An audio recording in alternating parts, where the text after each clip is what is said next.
petit message juste avant de commencer cette vidéo. Petite correction, cette vidéo portera sur une partie du livre et non pas l'ensemble du livre étant donné la durée de la lecture.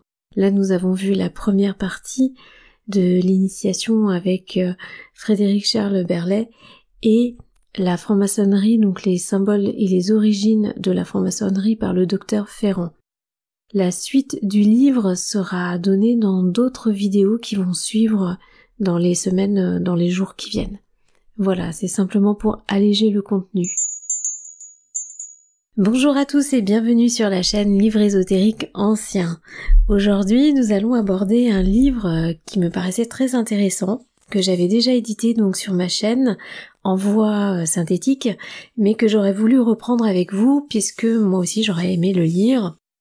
Donc c'est très intéressant parce qu'il s'agit d'un livre qui a été coécrit par 6 auteurs. Alors si je peux dire pas forcément 6 auteurs complètement, puisque on a dedans Frédéric Charles Berlet, qui est plutôt un peintre, donc qui a plutôt fait pour le premier chapitre une œuvre que vous allez voir justement dans la vidéo. Et donc ce livre a été édité en 1890, on parle beaucoup de sciences secrètes, mais notamment au niveau des tables, je vais vous les donner, donc on va avoir une première partie donc sur la théosophie, donc avec Frédéric Charles Berlet qui va nous faire cette toile que je vais vous mettre. Ensuite, le deuxième chapitre va porter sur la franc-maçonnerie, les symboles et les origines de la franc-maçonnerie. Donc ça, c'est un texte qui est fait par le docteur Ferrand. Ensuite, on a forcément, là, on va avoir Papus, donc qui va intervenir et qui va nous faire un texte sur forcément, devinez quoi, la Kabbale. Et on va avoir quelque chose d'assez intéressant par Eugène Nuss, qui va parler là de néo-bouddhisme avec le système théosophique. Donc là ce sera donc la 1, 2, 3, 4e partie. Et sur la 5e partie, on aura pour la sociologie donc Julien Leget, donc la science occulte appliquée à l'économie politique. Et pour l'initiation, on va finir par Stanislas de Gaïta avec un discours d'initiation martiniste. Donc c'est assez intéressant parce qu'on a des thèmes complètement différents qui vont venir donc finalement se rejoindre d'une certaine façon. Donc j'ai hâte de lire ça avec vous. Donc je vous rappelle pour les nouveaux que sur cette chaîne les livres sont commentés, donc vous avez une partie en voie de synthèse qui date de 2020, donc je laisse certains livres pour justement alimenter la chaîne, mais je suis en train de tous les reprendre et je vais bien sûr vous ajouter aussi des nouveaux livres. Donc pour cela, c'est ces livres en lecture humaine, donc ce qu'on fait maintenant, là celui que vous allez écouter. Donc ce sont des livres que je lis naturellement. Il peut m'arriver de faire quelques coupures pour faire des reprises, et il y a un petit peu de traitement sur la fin, notamment sur les clics et un peu de compression. Mais voilà, je ne coupe quasiment rien, ou que quand je m'embourbe complètement. Donc c'est bon à savoir, et pensez bien, il s'agit d'une lecture commentée. Donc vous prenez ce qui résonne pour vous, vous laissez de côté ce qui ne rentre pas en accord avec vous-même. N'hésitez pas à liker si ça vous plaît, parce que ça encourage la chaîne et on va continuer comme ça. Et surtout, moi, ça me permet de voir sur quel type de lecture vous êtes orienté. Dans quel thème, justement, on va pouvoir sortir plus de livres, en fin de compte. Et bien sûr, vous abonner si ça vous plaît. Et surtout pour les commentaires, ça va surtout être dans l'idée de partager avec d'autres personnes qui justement seront amenées à voir ces lectures de manière à ce qu'on puisse faire avancer un petit peu les idées. Voilà, donc n'hésitez pas en tout cas, et bien sûr toujours des commentaires intelligents et avec du bon sens. Voilà, donc merci aussi pour vos soutiens, merci pour vos messages directement, merci pour vos appréciations également, ça me touche beaucoup. Et on va commencer aussi du coup cette lecture. Allez, je vais pas traîner plus longtemps, on y va. Alors je rappelle donc le titre du livre qui est La science secrète, donc par Frédéric Charles Berlet, Dr Ferrand, Papus, Eugène, Julien Leget et Stanislas de Gaïta. Donc nous sommes en 1890. Donc là nous allons commencer par le premier chapitre, donc qui s'intitule Théosophie et Initiation. Donc je vais simplement vous mettre voilà le dessin qui a été fait par ce peintre. Alors ce qui est étonnant dans le livre, c'est qu'on va avoir quand même une page de 3 à 25, donc on va voir ça un petit peu ensemble par rapport à la suite, puisque a priori c'est pas très compréhensible en fin de compte, parce que voilà, on a une donnée, voici le dessin, mais bon, je vous explique ce qui me titille. C'est que on a une annotation donc dans le livre qui est annotée à la main. Chapitre 1 reproduit dans l'initiation. Donc 8 R 8863, 8 avril, juin 1889, T3, page 97. Donc je vous laisserai revoir ça, mais sachant que on a quand même cette figure qui s'appelle initiation que je vous présente là. Voilà, sauf que il est indiqué que ce paragraphe 1 fait de 3 à 25 pages, et je n'arrive pas à mettre la main sur les pages entre les 3 et 25. Donc ça, j'ai la deuxième page, mais on va passer directement à la page 26, vous allez voir. Donc, là on démarre à la page numéro 2, avec chapitre 2, franc-maçonnerie, donc directement par le docteur Ferrand, donc les symboles et les origines de la franc-maçonnerie. Et, en fin de compte, vous n'avez pas le livre sous les yeux, mais on va passer directement de la page 2 à la page 26. Donc c'est assez étrange. Donc je n'ai pas le livre, l'exemplaire original donc sous la main, mais un jour peut-être que je ferai un petit morceau en plus. Ou si quelqu'un a une explication à donner à ça, ce serait très intéressant. Mais c'est vrai qu'au début, on peut être un peu perplexe. Alors du coup, suite à cette image, on va passer directement au chapitre 2, puisqu'on n'a pas de texte associé à cette image. Voilà, donc chapitre 2, franc-maçonnerie, les symboles et les origines de la franc-maçonnerie, depuis l'Antiquité indo-égyptienne jusqu'à nos jours. Par le docteur Ferrand, ex-médecin-major de première classe, ancien collaborateur à la France médicale, au Lyon scientifique et au Progrès de Lyon, chevalier de la Légion d'honneur, membre de plusieurs sociétés savantes. Donc je tiens à faire la petite aparté, c'est que là je lis vraiment l'exemplaire original, alors pas l'original papier, mais l'original scanné. Donc c'est pas une version qui a été reprise et réécrite. C'est vraiment l'exemplaire de 1890. L'édition de 1890. On y va. La pratique des initiations infiniment plus anciennes qu'on ne l'avait cru jusqu'à ce jour ne s'arrête pas à l'époque des pharaons et de Moïse. Elle remonte à plusieurs 1000 ans en arrière, jusqu'à la période historique la plus reculée, celle des Védas et de la constitution du brahmanisme dans l'Inde. Alors, c'est brahmanisme, excusez-moi. C'est le temps que je m'échauffe un petit peu. Bon, pour ceux qui connaissent un peu la chaîne, vous savez, au départ, je mange un peu mes mots. Après, ça va aller un petit peu mieux. Il y a aussi la façon, le style d'écriture aussi qui est pas toujours évident à gérer. Mais là, a priori, ça a l'air pas mal. Mais comme je lis quand même un scan d'un texte ancien original, parfois j'ai des petites choses un peu plus difficilement lisibles. Et souvent, vous savez, c'est des petits textes sur une grande page.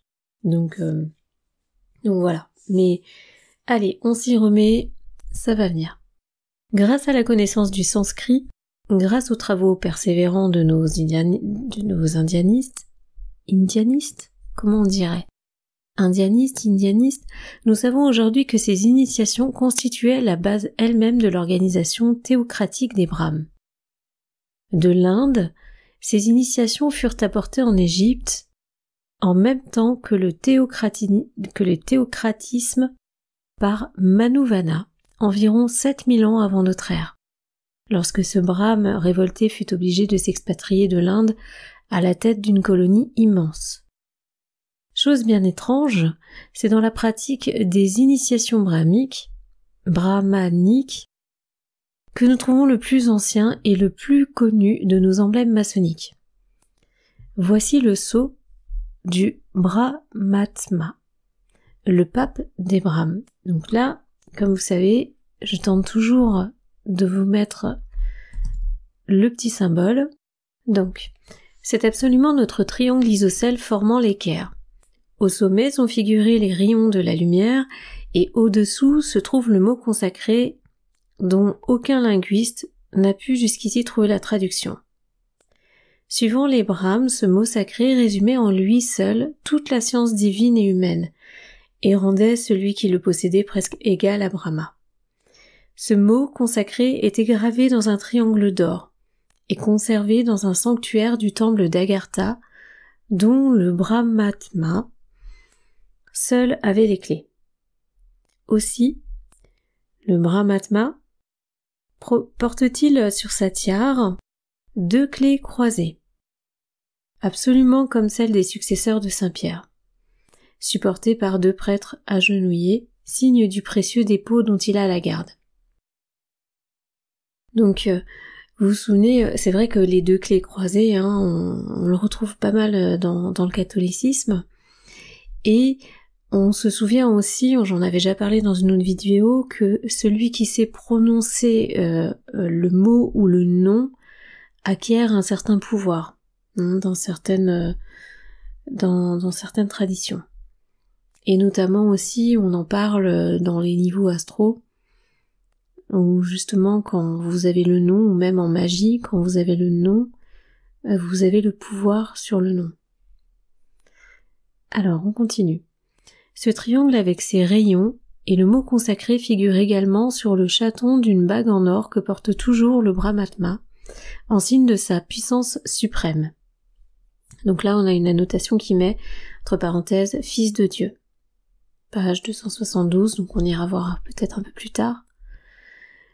Monsieur Jacolio, à qui nous devons ces renseignements, a rendu un très grand service à la science et au progrès par ses remarquables ouvrages tels que la Bible dans l'Inde, les Fils de Dieu, Christina et le Christ, l'histoire des Vierges, le spiritisme dans le monde et bien d'autres encore. En effet, en nous faisant connaître l'histoire et la constitution du culte brahmanique, il a dévoilé du même coup les origines de tous les mystères et de toutes les particularités du culte catholique.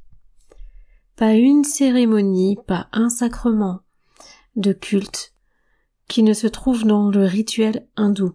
Baptême, communion, confirmation, confession, huile consacrée, tonsure, chapelet, scapulaire, mendicité en vertu, rien n'y manque.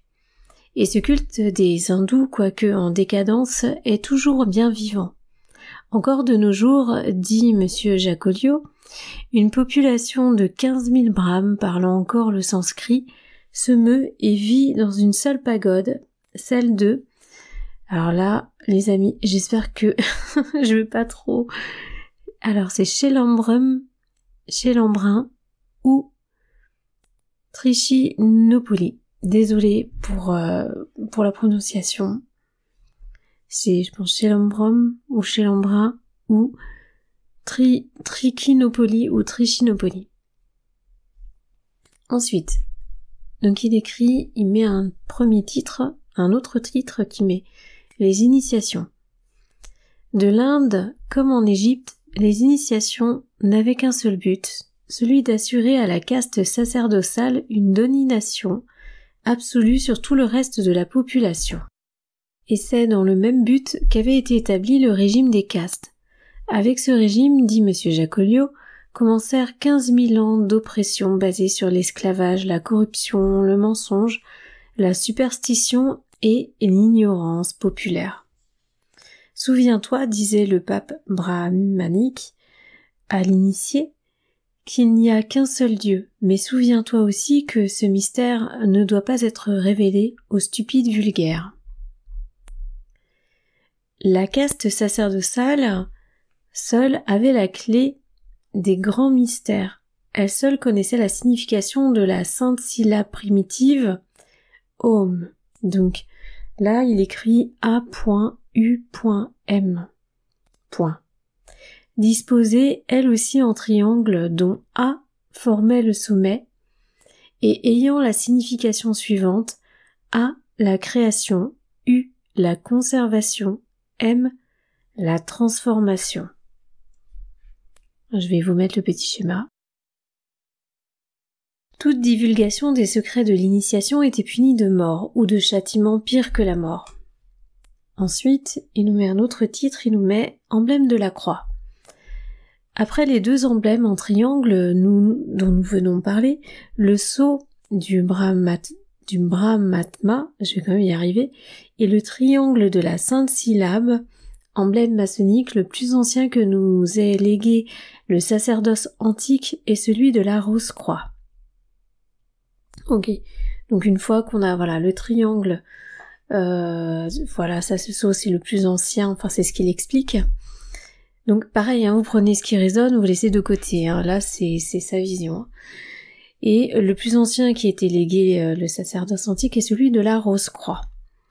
Ce dernier, attribué à Hermès Thoth, nous est venu des temples de l'Égypte en passant par la Chaldée, et par l'intermédiaire des mages, intermédiaires forcés, attendu que c'est parmi eux, sur le confin du Tigre et de l'Euphrate, que Cambyse, après la conquête de l'Égypte, transporta tous les prêtres de ce pays sans aucune exception et sans retour.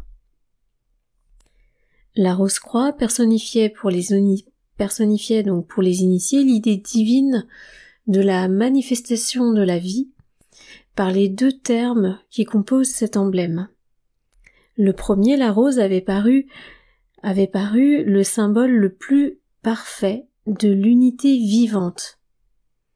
D'abord parce que cette fleur multiplie dans son unité présente la forme sphérique symbole de l'infini.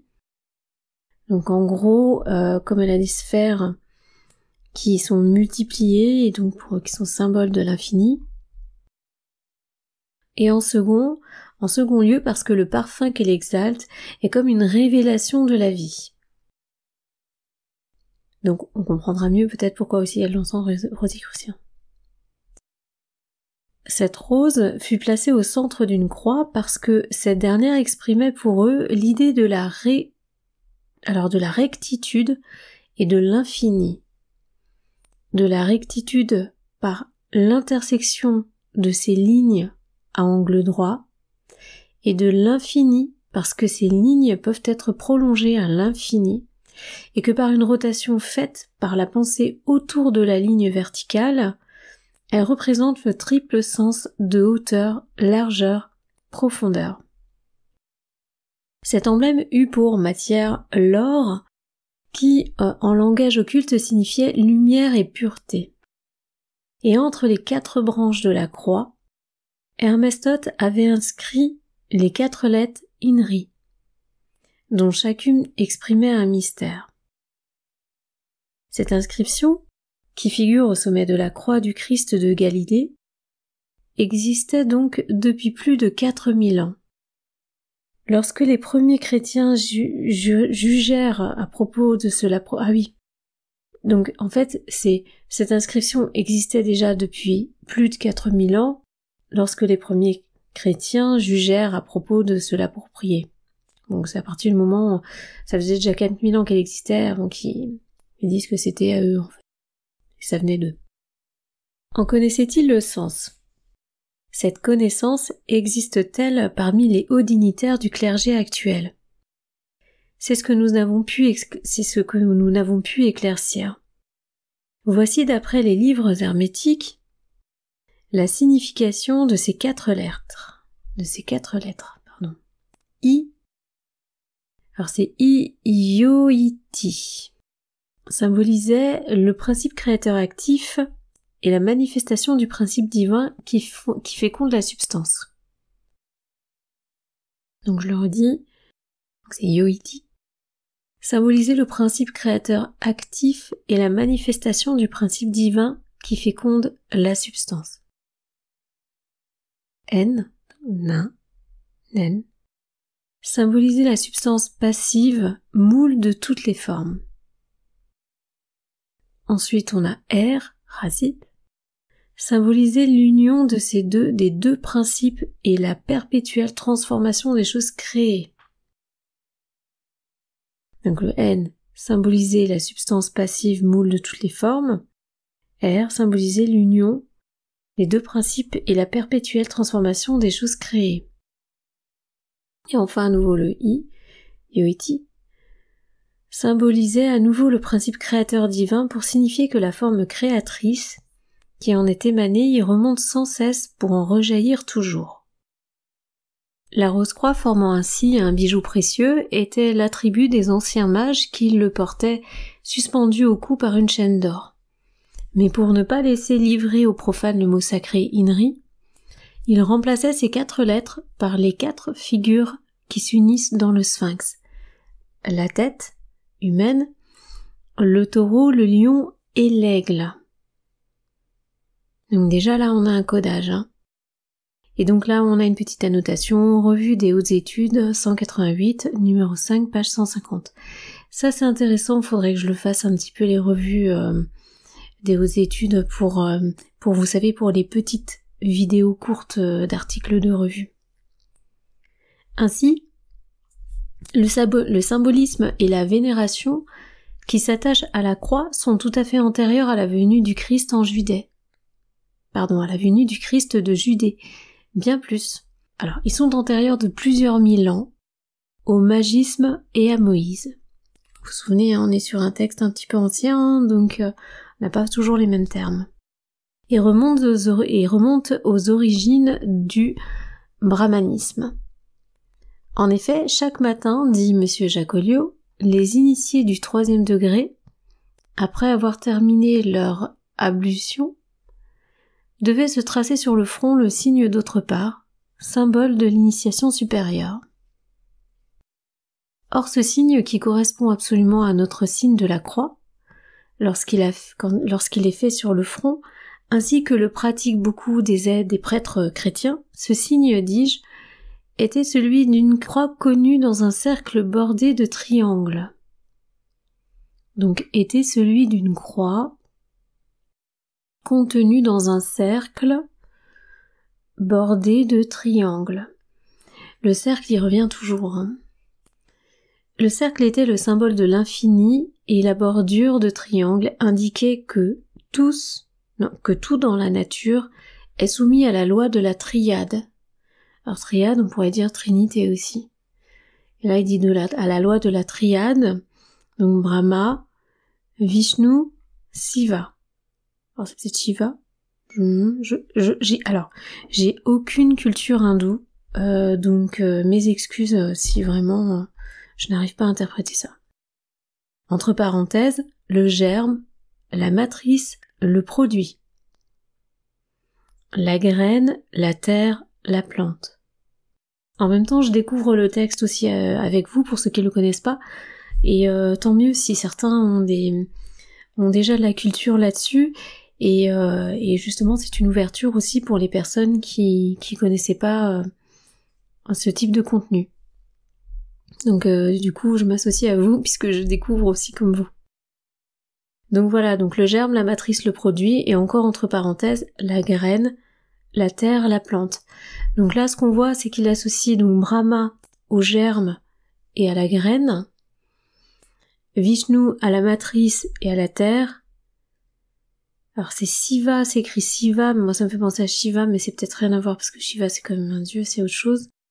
Qu'il associe donc au produit et à la plante. Ensuite il remet en parenthèse, entre parenthèses, le père, la mère, l'enfant. Donc il réassocie donc le germe, la graine au père, la mère, la terre, la matrice, et l'enfant, la plante, le produit. Donc là il remet entre parenthèses une référence, Jacoliot, le spiritisme dans le monde. Et pourtant on est quand même ces associations, c'est marrant, c'est rigolo de les retrouver dans un livre qui s'appellerait le spiritisme. Mais pourquoi pas? On n'a pas vu ce livre, mais c'est surprenant.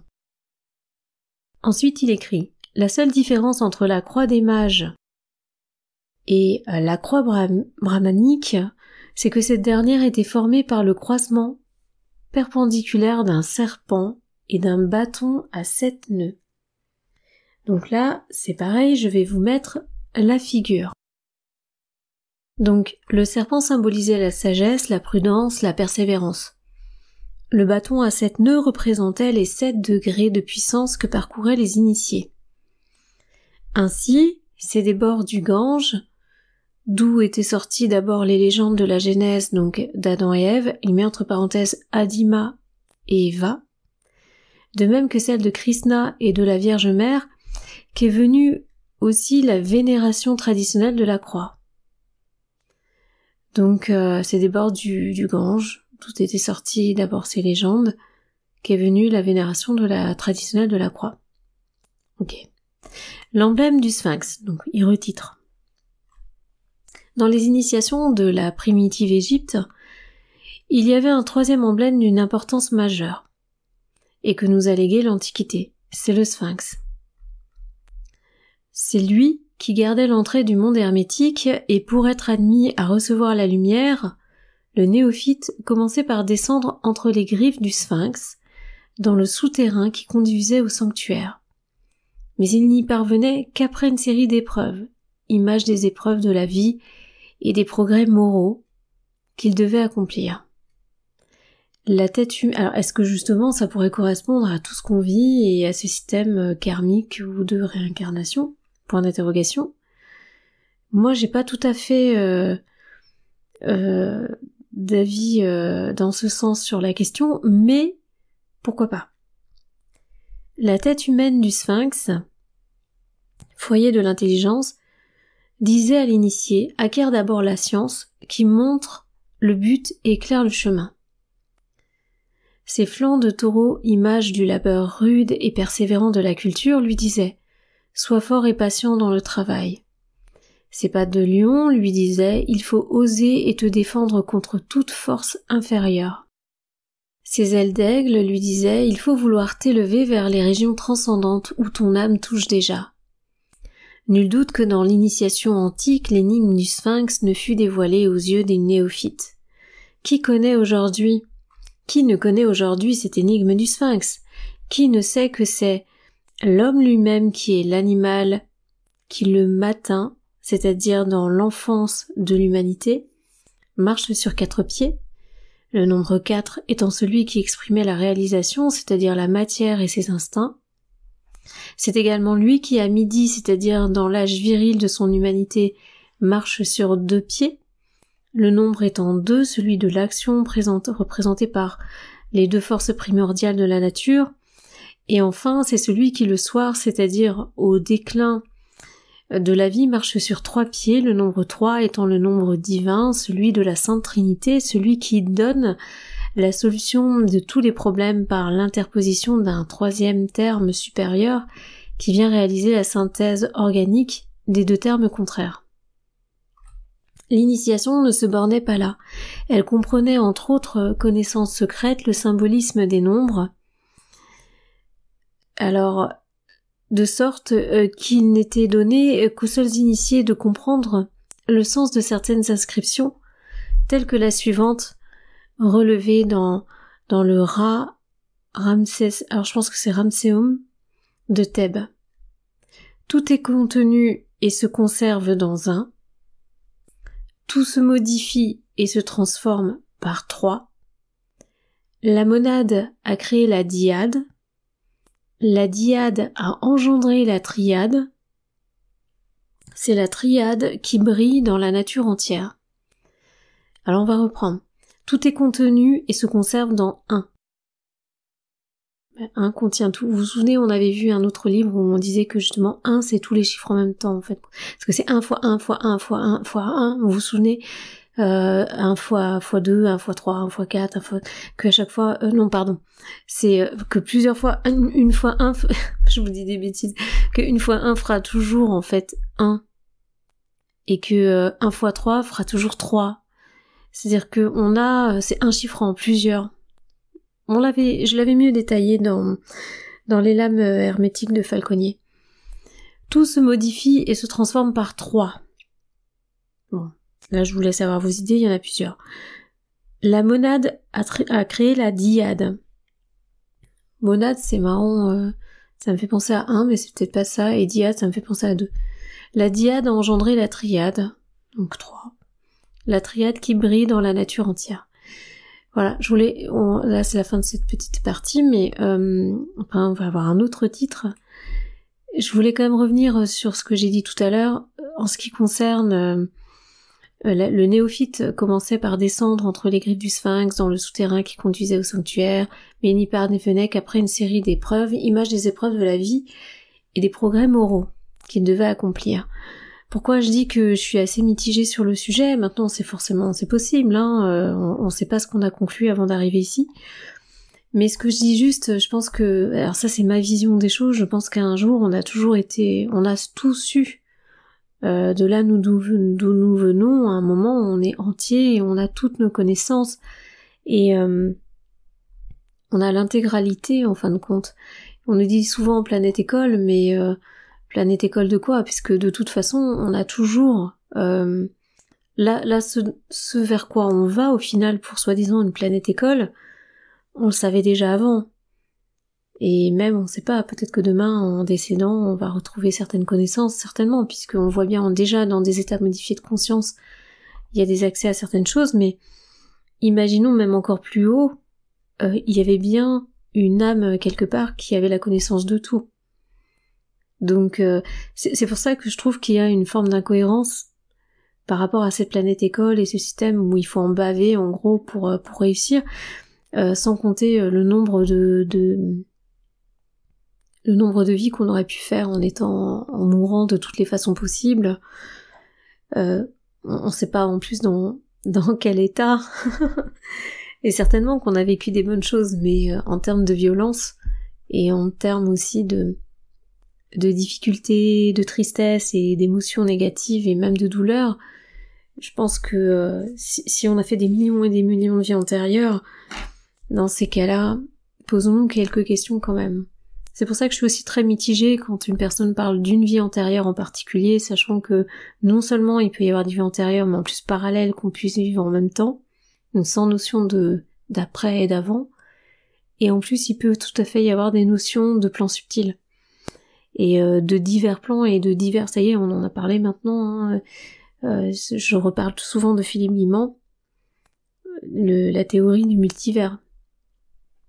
Bon, je vous laisserai regarder, mais comme quoi voilà, on pourrait exister sur plusieurs dimensions et plusieurs variantes de nous-mêmes, qui pouvaient juste des petits morceaux de fragments qui pourraient justement se réunir en un. Voilà. Donc peut-être que cette petite aparté vous a pas tous plu, j'ai pu me faire quelques ennemis là-dessus, ou des gens qui seront « Oh, mais qu'est-ce qu'elle raconte celle-là, c'est n'importe quoi ». C'était juste une pensée, un partage, n'hésitez pas à faire les vôtres également, et encore une fois, en tout respect, dans le respect des choses et des autres, et également pour justement le fait de faire avancer avec des arguments qui sont sérieux, cohérents et surtout avec du bon sens. L'idée c'est pas de se battre, hein, c'est de poser des idées. Alors, on va continuer, donc il met un autre titre, Haute Initiation. Le but des initiations, en Égypte comme dans l'Inde, était par-dessus tout de concentrer tout le savoir humain, source de puissance et de richesse, entre les mains de la caste sacerdotale. C'est pour cela que tandis que dans les sanctuaires l'intelligence humaine s'élevait dans les sphères de la philosophie la plus pure, le reste du peuple était livré à l'ignorance et aux abjectes superstitions. Il en a parlé tout à l'heure déjà. Ces initiations sacerdotales égyptiennes, que nous connaissons d'après celles de Pythagore, avaient lieu la nuit, de préférence lors des fêtes calendaires du printemps. Et elles montrent l'étroite filiation qui jusqu'à ce jour a relié entre elles toutes les organisations sacerdotales. Les futurs initiés, soumis pendant plusieurs jours à un régime frugal, à des méditations spéciales et à un mutisme absolu, étaient invités à se vêtir de blanc, avec des tuniques de lin. On leur mettait aux pieds des chaussures de lin et on leur rasait le sommet de la tête. Après l'initiation, réunis aux prêtres dans un banquet austère, ils célébraient le sacrifice d'Osiris. À cet effet, ils partageaient entre eux un gâteau fait de farine symbolisant la victime, et se versaient du vin pour figurer le sang du dieu immolé. Alors là, il met une annotation. On sait qu'Osiris, de même que Brahma, se sacrifiait tous les ans pendant la période d'hiver pour renaître plus radieux dans la période du printemps. C'est intéressant. Ça peut faire penser à d'autres choses. C'est pourquoi le philosophe Porphyre, qui nous a transmis ces détails, raillait-il ironiquement les chrétiens de s'attribuer comme une nouveauté une vieillerie pythagoricienne. L'initiation sacerdotale égyptienne était à peu près inabordable pour les étrangers. Et Pythagore, le seul grec qui l'ait obtenu, n'y parvint-il que par suite de conditions exceptionnelles de protection royale, de savoir, de fortune et de jeunesse. Encore ne l'obtint-il après 15 ans de stage qu'après s'être soumis à la circoncision. Eh bien. 7 ans après son initiation, Pythagore se trouvait encore en Égypte lorsque Psaméticus fut détrôné et le pays conquis par par Cambyse. C'est que j'ai des petites taches sur le texte. Conquis donc par Cambyse qui, en politique consommée, ne laissa debout aucun vestige de la puissance sacerdotale. Tous les prêtres sans exception furent déportés par milliers dans les diverses provinces de l'Asie. Alors soit il en a parlé tout à l'heure, soit je l'ai déjà vu ailleurs. Et Pythagore, partageant le sort commun, fut amené dans la Babylonie où pendant 12 ans, que dura sa captivité, il eut tout le loisir de s'instruire dans la science des mages et des Chaldéens. Vous voyez, Pythagore c'est pas qu'un théorème. Notons en passant qu'à cette époque déjà, dans les petites républiques grecques, un désaccord politique complet s'était creusé entre l'élément sacerdotal et la démocratie. Car lorsque Pythagore eut recouvré sa liberté, grâce à la protection de son compatriote Démocète, médecin de Darius, il ne put obtenir de fonder un institut sacerdotal dans aucune des républiques grecques, bien qu'il eût été reçu partout avec les plus grands honneurs. Pour parvenir à son but, il fut forcé d'émigrer au sud de l'Italie, où les colonies grecques de Sybaris, de Crotone et d'Agrigente étaient devenus de grands foyers de civilisation. Mais son institut sacerdotal n'eut qu'une existence éphémère.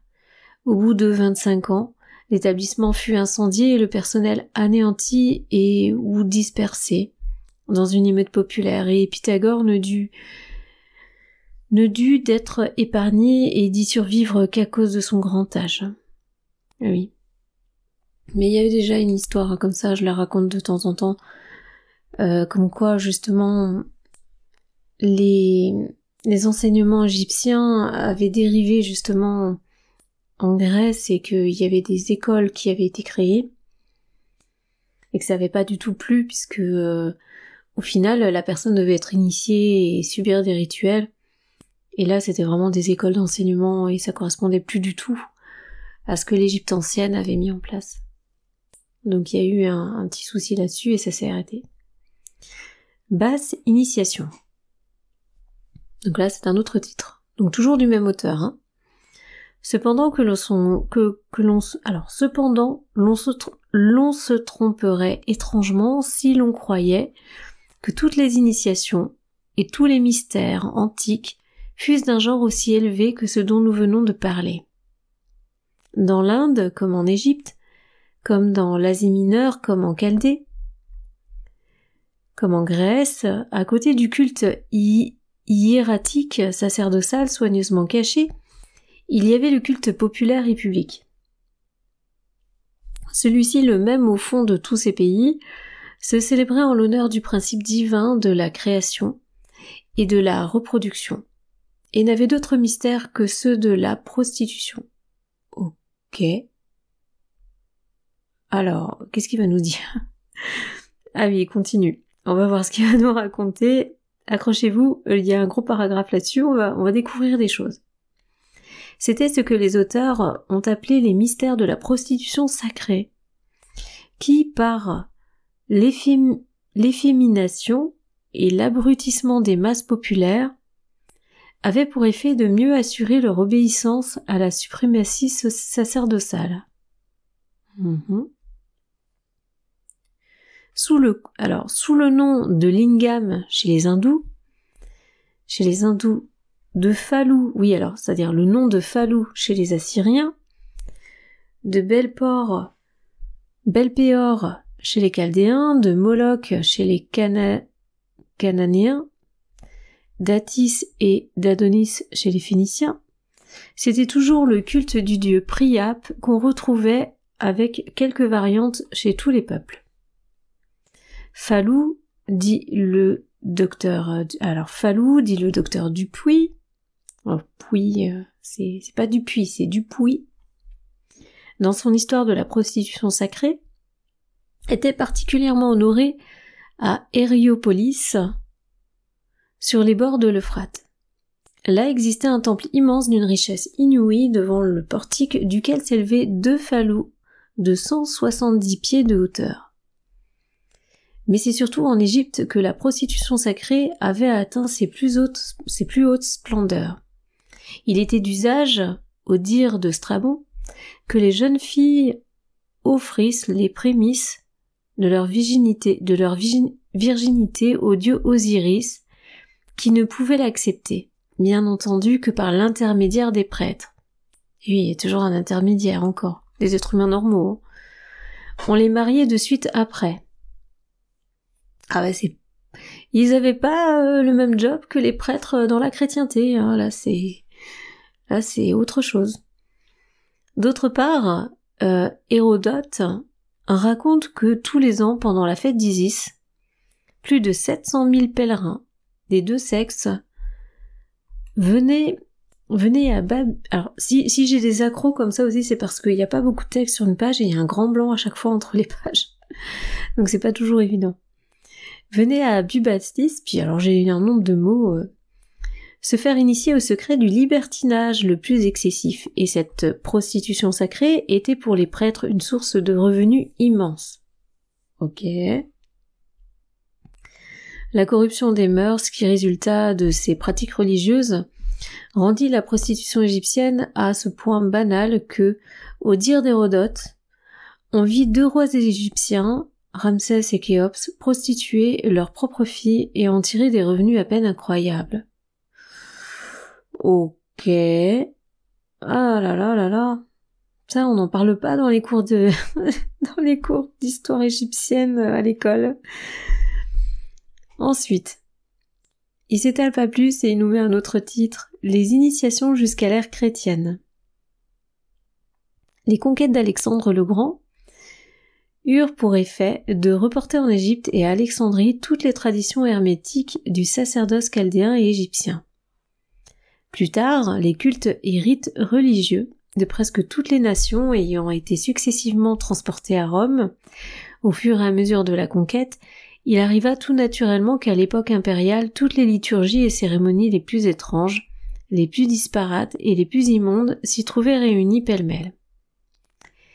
Il en était de même pour les sectes philosophiques, telles que celles des stoïciens, des kabbalistes, des esséniens, des galiléens et des gnostiques, etc., qui toutes avaient leur signe de ralliement, leur initiation. Parmi ces sectes philosophiques, il en était même une, celle des gnostiques, qui se disait l'héritière de sciences occultes de l'Égypte de la Chaldée. Quelle était cette science occulte, objet des initiations sacerdotales et plus tard de celle des philosophies des philosophes gnostiques. Quelle était la nature de ce secret transmis avec tant de mystère? Quiconque, dit le Talmud, a été instruit de ce secret et le garde dans un cœur pur, peut compter sur l'amour de Dieu et la faveur des hommes. Son nom inspire le respect, sa science ne craint pas l'oubli et il se trouve l'héritier des deux mondes, celui où nous nous trouvons maintenant et le monde à venir. Comment, dit Monsieur Jacolliot, pouvait-on connaître le secret du monde à venir? Donc là, il met entre parenthèses à nouveau son livre Jacolliot, le spiritisme dans le monde.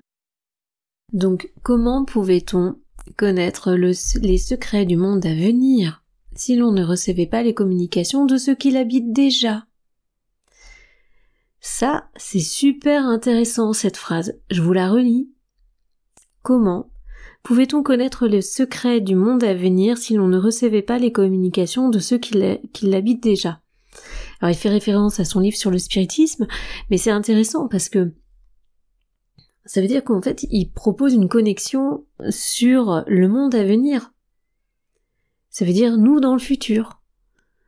Donc peut-être une initiation, enfin un contact entre vous maintenant et vous dans le futur. Il y a des exercices comme ça qu'on fait en PNL. Ça fait partie de plusieurs exercices, mais il y en a un qui est intéressant. Oui, je crois que c'est en PNL, oui c'est ça. Où vous vous parlez à vous-même dans le passé. Vous créez en fait une sorte de connexion, une sorte de lien.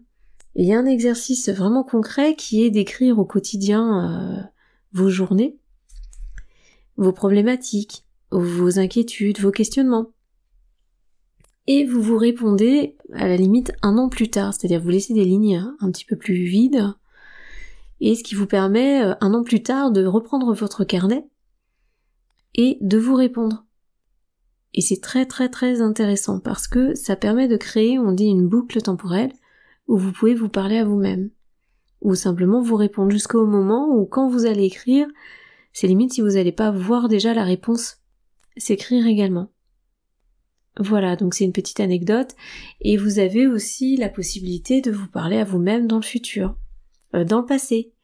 Ce qui fait que, à un moment aussi, vous pouvez avoir cette correspondance entre vous, qui vous parlez du futur, vers votre présent. Si vous comprenez ce que je veux dire. Bon, c'était une petite aparté. On reprend, mais cette phrase-là me fait penser à ça. Voici d'autre part ce que nous dit Hérodote. Le bonheur des initiés ne s'arrêtait pas à cette vie. Il se continuait au-delà de la mort. Bon, là il démontre qu'il y a une vie après la mort. Et Pindare, au sujet de ces initiations mystérieuses, enfin il démontre pas, il dit, c'est ce qu'il pense. Et Pindare, au sujet de ces initiations mystérieuses, écrit ceci. Heureux celui qui descend sous terre après avoir vu ces choses, il connaît la fin. Ah oui, il connaît les fins de la vie.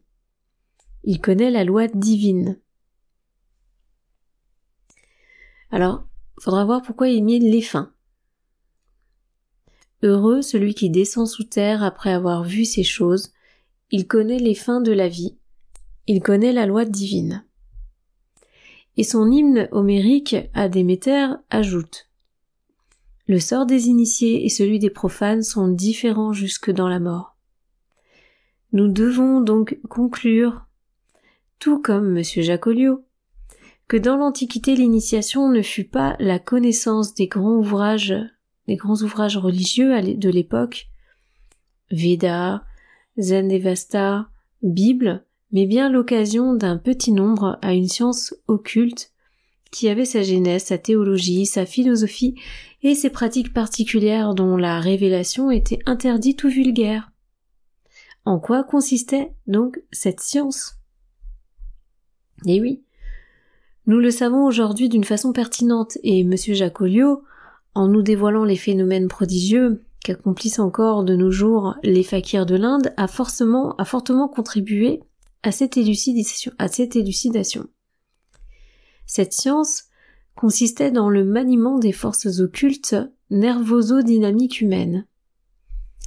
C'était l'ensemble de ces phénomènes que nous appelons aujourd'hui le magnétisme et l'hypnotisme, savoir l'insensibilisation, le somnambulisme, la catalepsie et la léthargie provoquée, les phénomènes de suggestion, de communication, de pénétration des pensées, le phénomène de lévitation, et enfin le secret le plus important de tous, la connaissance des moyens de communication entre les vivants et les morts, c'est-à-dire entre ceux qui vivent sur la Terre et ceux qui vivent dans l'espace. Alors, là on voit bien l'empreinte du 19e siècle quand même. Vous savez, oui, il mélangeait... c'est quand on voit le mot magnétisme, hypnotisme, somnambulisme, léthargie provoquée. Bon, après, c'est des états modifiés, attention, bon, le magnétisme, c'est encore autre chose, mais c'est des états modifiés et la pénétration des pensées. Et c'est vrai qu'ils étaient fascinés à cette époque par tout ça. Le spiritisme, c'était vraiment... On a un nombre de livres là-dessus énorme, sur les sciences secrètes aussi. C'était vraiment une époque où, voilà, c'était la passion. Et c'est rigolo quand il met... c'est-à-dire entre ceux qui vivent sur la Terre et ceux qui vivent dans l'espace, quoi. Donc ça veut dire que quand même la personne, elle a aujourd'hui, enfin sa pensée, c'est que lorsque que toutes les sphères annexes, que ce soit des défunts, des entités ou autres, pour elles sont dans l'espace. Une certaine forme d'espace, certainement, mais c'est rigolo de voir ce terme. On s'attend pas à ça. Il aurait mis astral, et encore, maintenant, même aujourd'hui, dire astral, c'est bien plus complexe que ça. Mais qui disent l'espace, ça fait trop penser aux fusées, vous voyez. Alors, on continue. Je n'ai pas besoin de faire ressortir combien la réalité, ou non-réalité de ce dernier fait a une importance immense. Non seulement au point de vue philosophique et religieux, mais encore au point de vue juridique et sociologique. Jusque-là, la science officielle s'est refusée à en faire l'objet de ses investigations, tout comme elle l'avait fait longtemps pour tous les phénomènes du magnétisme qu'elle niait, de parti pris imperturbablement, montrant ainsi l'infime degré de confiance qu'on doit avoir en ces dénégations. Ici, je ne veux examiner cette question que par son côté historique et pour montrer que le maniement des forces occultes et les moyens de communication, donc ultra-terrestres, alors il dit bien ultra-terrestres, existait à Rome dès les premiers temps du christianisme. Tertullien, entre autres, en parle comme d'une chose connue et avérée. Ce qui est intéressant dans ces textes, c'est que souvent ils prennent des références des textes anciens qui pour nous sont maintenant difficiles à trouver ou difficiles à lire, surtout quand c'est en latin, et eux, ça va, ils parlaient latin presque, enfin ils apprenaient le latin. Nous, c'était pas forcément le cas systématiquement. Donc c'est assez intéressant quand on ne trouve plus certains volumes, de finalement trouver l'interprétation de certaines personnes dans des volumes plus récents. Alors, là il écrit à nouveau « l'on s'en servait pour connaître les événements à venir. Et c'est pratique lorsqu'elle s'appliquait à la politique, n'est-ce pas? Toujours sans danger. Témoin, l'évocation dont Ammien Marcellin, oui, Marcellin, nous a laissé le récit et dans laquelle il s'agissait de savoir quel serait le successeur de l'empereur Valens. Ah oui, non, c'est pas le même Marcellin. Contre lequel une conspiration redoutable avait été ourdie. Oui, on a des mots de dingue, ourdie, quoi. O-U-R-D-I-E. Or, voici le discours que prononça, dit-il, devant les juges d'Hilarius, l'un des conjurés, disciple du philosophe gnostique Jamblique. Magnifique juge, nous avons construit, à l'instar du trépied de Delphes, avec des baguettes de laurier sous les auspices des esprits, cette malheureuse table. Et après l'avoir soumise dans toutes les règles à l'action des formules mystérieuses et des conjurations, avec tous les accompagnements pendant de longues heures, nous sommes parvenus enfin à la mettre en mouvement. Or, lorsqu'on voulait la consulter sur des choses secrètes, le procédé pour la faire mouvoir était celui-ci. On la plaçait au milieu d'une maison soigneusement purifiée partout, avec des parfums d'Arabie. On posait dessus un plateau rond avec rien dedans, lequel était fait de divers métaux. Sur les bords du plateau étaient placées les 24 lettres de l'alphabet séparées, exactement par des intervalles égaux.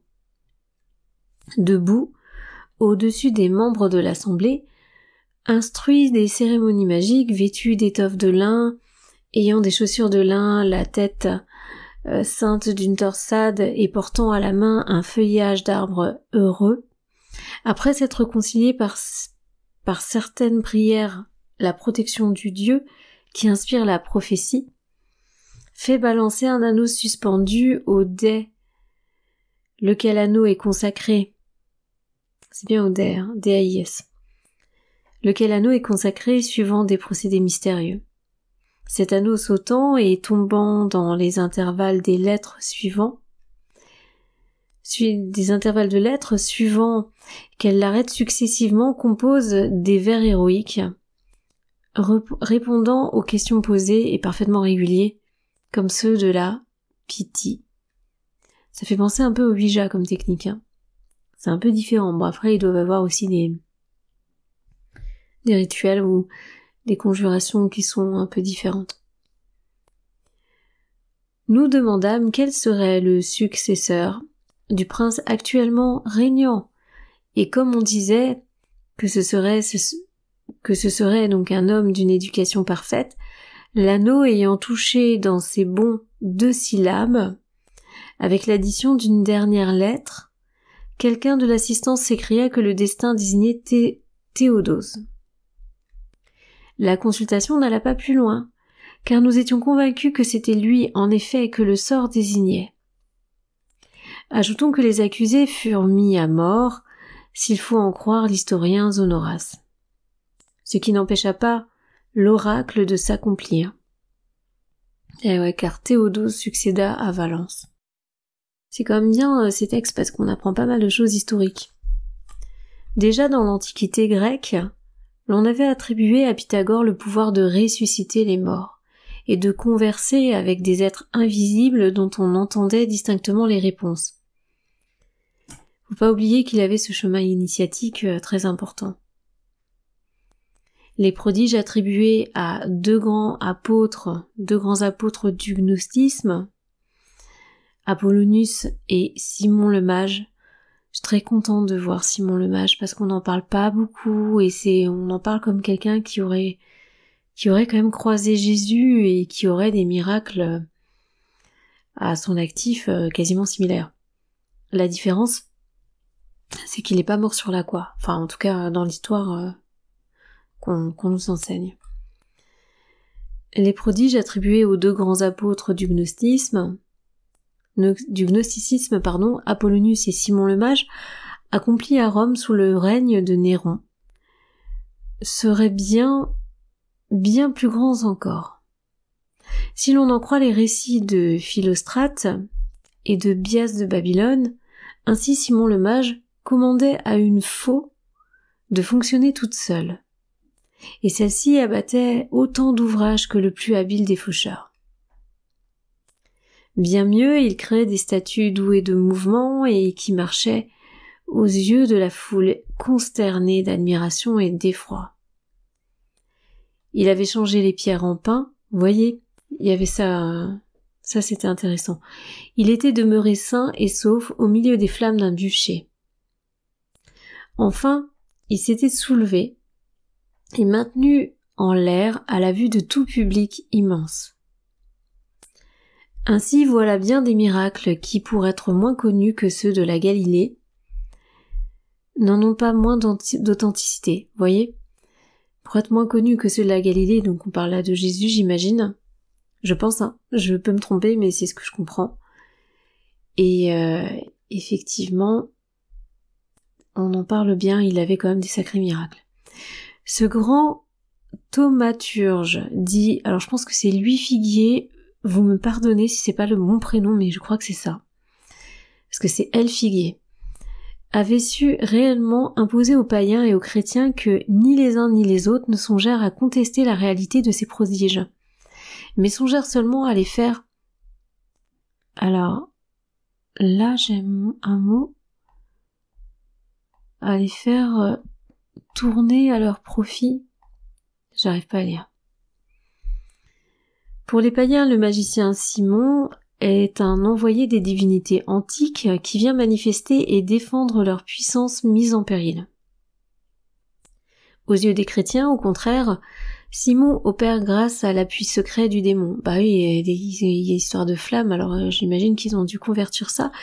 Et de toute façon, c'était compliqué parce que il était un petit peu concurrent de Jésus. Hein. Mais en vertu d'une concession de leur Dieu, même, oui voilà. Donc aux yeux des chrétiens, au contraire, Simon opère grâce à l'appui secret du démon, mais en vertu d'une concession de leur Dieu même, du vrai Dieu. Les partisans de Simon, dit-il, que le peuple et le Sénat romain avaient adoré comme un dieu, lui firent élever dans l'île du Tibre une statue avec cette inscription « Simoni Deo Sancto » à Simon Dieu Saint. Plusieurs pères de l'Église, Saint Justin entre autres, qui parlent de cette inscription reconnaissent toute l'authenticité des miracles de Simon. Ils ne protestent que contre la qualification de sainteté attribuée à sa divinité. Les prodiges attribués à Apollonius ne sont pas moindres. Alors là, il met entre une petite annotation, oui, c'est bien Louis Figuier, je me suis pas trompée. Petite annotation, donc Louis Figuier, Histoire du merveilleux. Peut-être qu'un jour on lira ça. Les initiations après l'ère chrétienne. Donc là, ça c'est les nouveaux titres. C'est vrai que bon, pour l'instant, on parle pas trop de franc-maçonnerie ni des origines. On n'y est pas encore dedans. Ça nous permet quand même d'avoir une petite page d'histoire, donc c'est quand même assez sympathique. Initiation après l'ère chrétienne. En outre de Simon le Mage et d'Apollonius de Tyane, la secte des gnostiques compta parmi ses chefs un grand nombre d'hommes illustres tels que Basilide, Marcion, Jamblique, Plotin, Porphyre, etc. D'accord. Tous ces philosophes, dit Louis Figuier, faisaient profession d'évoquer les esprits et le but suprême de leur philosophie était l'union de l'homme au grand Dieu qui remplit l'univers. Alors, la petite annotation... non, c'est un petit... Les gnostiques, dont les écoles et le berceau étaient à Alexandrie, qui avaient concentré dans leur enseignement toutes les hautes traditions de l'Inde, de l'Égypte, de l'Asie, de la Grèce, les gnostiques, dis-je, étaient très fiers de leur science et regardaient avec une sorte de pitié les humbles partisans de la doctrine galiléenne. Eux seuls avaient hérité du secret des antiques initiations. Malheureusement, après qu'ils eurent contribué pour leur plus large part à la dissolution des croyances polythéistes, la libre pensée amena parmi eux la formation des systèmes fauteurs de discorde, et ils eurent la douleur de subir le triomphe des Galiléens. Ces derniers, infiniment moins savants, se mêlaient beaucoup plus au petit peuple, et puisaient une force irrésistible, aussi bien dans leur unité doctrinale que dans l'immense esprit de charité que leur avait inculqué le Christ. À l'inverse des chrétiens d'aujourd'hui, ceux de la primitive Église formaient une vraie société d'égalité et de secours mutuel où l'on ne songeait qu'à révéler les malheureux, qu'à relever les malheureux et les déshérités de la fortune. Et oui, à l'époque, c'était possible. Cela pourrait encore aujourd'hui réclamer la paternité des trois grands principes inscrits au frontispice de nos monuments: liberté, égalité, fraternité, car ils eurent la gloire de les replanter dans le monde. Bien que leurs auréoles se soient ternies promptement, lorsque parvenus au pouvoir, ils passèrent de l'état persécuté à celui de persécuteur, cela ne diminue en rien la beauté de leurs sentiments primitifs. Si je m'appesantis aussi en détail sur cette période du gnosticisme, aujourd'hui si peu connue, c'est qu'elle a marqué dans la fin du monde païen une période très remarquable. C'est que dans leurs enseignements et dans leurs initiations, les gnostiques avaient réuni toute la tradition de l'hermétisme égyptien et du magisme. Et qu'en réalité, ils ont été, historiquement parlant, les vrais ancêtres de la maçonnerie. Alors ça, donc on en vient au fait, en relisant cette phrase, c'est que dans leurs enseignements et dans leurs initiations, les gnostiques avaient réuni toute la tradition de l'hermétisme égyptien et du magisme, et qu'en réalité, ils ont été historiquement parlant les vrais ancêtres de la maçonnerie. Ok ? En effet, de même que 5 siècles avant notre ère, les prêtres égyptiens, transportés en Babylonie, avaient apporté aux mages chaldéens, ainsi qu'aux prêtres juifs déportés comme eux, les secrets de la philosophie et de la théosophie indo-égyptienne. De même, au VIe siècle de notre ère, les sectateurs de la gnose et de la Kabbale eurent à subir un sort semblable. Ruinés à Rome et en Italie par les invasions barbares, opprimés par le christianisme triomphant, chassés aussi d'Alexandrie, leur berceau, par la grande invasion arabe, ils n'eurent d'autre alternative que de retourner en Orient à l'ombre du trône de Byzance, ou de se réfugier en occulte avec tous les persécutés du paganisme, du druidisme et de la Kabbale. Ça, on l'apprend pas partout. Alors après, ça doit se vérifier. Mais c'est intéressant, comme je dis souvent. Plus tard, toute cette grande classe d'opprimés s'étant grossie des débris de l'ordre des Templiers. Alors vous avez vu, ça y est, les Templiers arrivent, ça y est. Donc on va voir la suite, Mais comme quoi, il peut y avoir aussi un petit lien. Et de tous ceux qui avaient rejeté en Occident la prise de Constantinople par les Turcs, on pu les voir en maintes occasions essayer de donner signe de vie. Mais l'Inquisition, qui avait déjà étendu sur toute l'Europe ses tentacules redoutables, vous vous souvenez, on brûlait tout le monde pour un oui, pour un non, sut vite y mettre bon ordre. Et oui. Les uns étaient condamnés comme hérétiques, les autres comme sorciers, et leur compte était réglé. Et ouais, ça c'était le début de la fin, là. Qu'est-ce qu'on a perdu comme données à ce moment-là? Et je pense qu'il y a eu des récupérations aussi. L'on est trop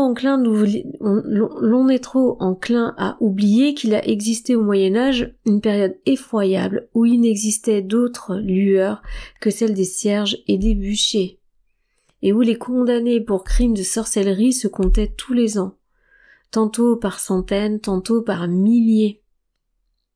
Eh ben, il y a dû y avoir une sacrée purge. Oh là là. Et tous ces livres qui ont été brûlés. Tous ces rebelles de la libre conscience n'étaient pas des hommes de médiocre valeur. En gros, ce qu'il dit, c'est que il y a plein de gens qui étaient intéressants qui sont partis. Parmi eux, nous en comptons un très grand nombre illustres. Que dis-je? C'étaient les seuls hommes de science de l'époque. C'était le kabbaliste Sédécias, sous Pépin le Bref, le rabbin, alors, j'espère que je vais pas me tromper, Yékélié, sous Louis IX, puis Albert le Grand, puis Raymond Lulle, Arnaud de Villeneuve, Nicolas Flamel, Cornelius Agrippa, Paracelse, Cunrat, alors Jérôme, alors ça s'écrit pas comme les Jérôme chez nous de maintenant, Jérôme Cerdan, Oswald Kroll, Rosenroth, et bien d'autres encore. Eh bien, force leur fut à tous de rester dans l'ombre, mais leur activité ne se ralentit pas pour cela. La phalange occulte sut si bien se manipuler qu'à l'aurore du XVIIIe siècle, elle avait formé les légions, de sorte qu'aux premières lueurs de l'ère nouvelle et bien avant 1789, on vit l'hermétisme et la maçonnerie surgir, l'une et l'autre toutes armées des profondeurs de l'occulte, comme Minerve était sortie toute armée. Oui, comme Minerve était sortie toute armée du cerveau de Jupiter. L'hermétisme se révéla par deux hommes devenus légendaires, d'abord le richissime comte de Saint-Germain, alors de l'époque, pas celui des années 80, petit clin d'œil. Le richissime comte, il est tard en fait, excusez-moi, comte de Saint-Germain, le commensal de Louis XV, en second lieu par le célèbre Cagliostro, le fondateur des loges égyptiennes de Paris. La maçonnerie rallia donc comme adeptes tous les grands hommes de la Révolution et de la Convention et presque tous les généraux des armées républicaines. Ok. Je pense que c'est important de relire cette partie. L'hermétisme se révéla par deux hommes devenus légendaires, donc le comte de Saint-Germain et le célèbre donc Cagliostro, fondateur des loges égyptiennes de Paris, et bien avant 1789. Ok. Enfin, c'est ce que j'ai compris, vous me dites si je me trompe. Aussi, ces armées bien différentes de ce qu'elles devaient, hélas, devenir plus tard, étaient-elles, sous ces chefs républicains, des modèles de discipline et d'humanité. Mais la tourmente des guerres civiles, de même que le fracas des batailles, n'a jamais été favorable aux idées philosophiques et sociologiques. Ainsi l'hermétisme, complètement délaissé, devint-il l'apanage de quelques adeptes. C'est fort possible. Pour la maçonnerie, il en fut à peu près de même. Mise à l'index sous la Restauration, elle eut à soutenir, c'est le texte qui est difficile à lire, elle eut à soutenir de nouvelles luttes en faveur de la libre conscience et de la libre pensée. Et depuis cette époque, sauf quelques intermittences, le même état de choses se continue toujours. Alors faut voir sous quelle forme. C'est pas certain que ce soit pareil. C'est qu'en effet les hautes puissances sacerdotales qui éclairaient le Moyen-Âge à la lueur des auto-da-fé n'ont rien changé à leurs principes. Loin de s'amender, elles se sont isolément placées en dehors des lois de tolérance qui régissent les sociétés modernes, et ont déclaré, de par le syllabus, que la liberté de conscience était une chose criminelle. Le conclave romain n'a plus, il est vrai, à son service le bras séculier, mais il lui reste encore trois armes bien puissantes. L'argent, la calomnie et l'ubiquité. Contre un adversaire aussi redoutable, la maçonnerie, pour pouvoir continuer son rôle libérateur plusieurs fois séculaire, s'est-elle placée sur son meilleur terrain ? Point d'interrogation. Hélas, nous ne le croyons pas. Et ceci nous mène à formuler en quelque sorte des conclusions de ce travail. Donc là, on va avoir la conclusion. Donc il titre « Conclusion ». Nous estimons qu'en répudiant ses origines spiritualistes pour prendre les stériles sentiers du matérialisme moderne, la maçonnerie s'est très imprudemment privée de ses meilleures armes. Je dis plus, je crois qu'elle ne sera complètement en état de remplir sa grande mission que du jour où elle reviendra à ses origines traditionnelles. Et justement, question, est-ce qu'elle les a pas perdues, d'une certaine façon aujourd'hui ?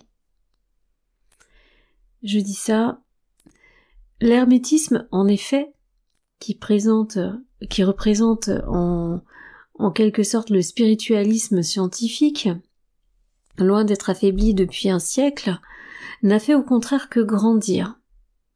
Il a trouvé des auxiliaires sans nombre parmi les philologues, les indianistes, les égyptologues, et enfin parmi tous les chercheurs scientifiques que le matérialisme n'a pas fourvoyés.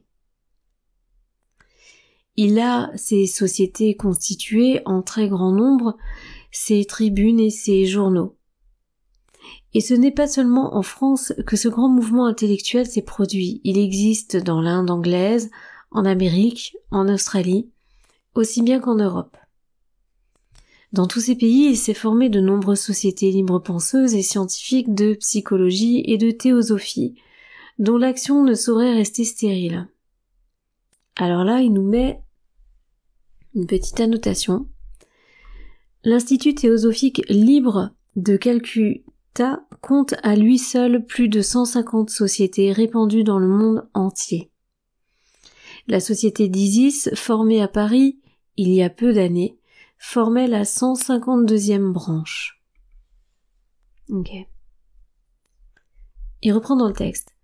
Le jour n'est pas éloigné où nos savants officiels s'apercevront qu'à côté d'eux, il existe une multitude d'autres chercheurs et de libres penseurs parmi les plus instruits. Aux yeux desquels la pérennité de l'âme humaine, seule base de toute justice, repose sur des faits absolument positifs et absolument démontrables. Ils verront alors qu'à côté de leur immobilisme physiocratique, il s'est formé un immense courant d'idées infiniment plus claires et plus bienfaisantes que celles du matérialisme, attendu qu'elles offrent de meilleurs horizons à la désespérance humaine.